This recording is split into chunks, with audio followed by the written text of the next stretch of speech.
This from Sports Illustrated before we go to break. Every team's record, the predictions for 2024.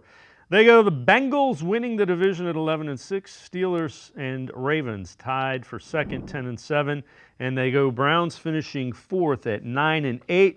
Did not get to see Deshaun Watson in the preseason. We're writing this at the moment when Cleveland's offensive line situation feels shaky. Watson was okay with really good offensive line play, the best offensive line coach in the NFL, and a great running game. If we get vintage bulletproof Watson, the offensive line situation matters. Anybody who tries to read anything into what happens in the preseason is asking for trouble. I can't argue with them saying that the Browns are going to be 9-8 if you want to defend that.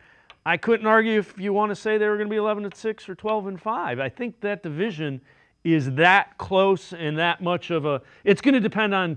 Tell me which teams stay the healthiest, especially at the quarterback position. That's the biggest thing, right? I think Cincinnati's the team to beat in the division. I think Pittsburgh will be in last place. Their quarterback situation is an absolute mess, and their offensive line is a bigger question mark than the Browns. So I think it's a three-team race. Health is going to play a factor. Quarterback play is going to be the biggest factor, though. You're looking at Jackpot Joey, right?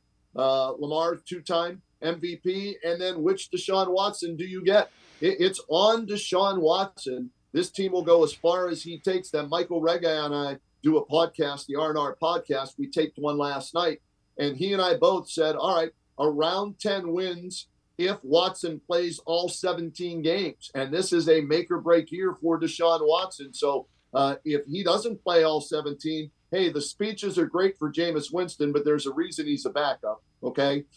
So this comes down to Deshaun Watson. Can he deliver on the $230 million contract that the Browns paid him?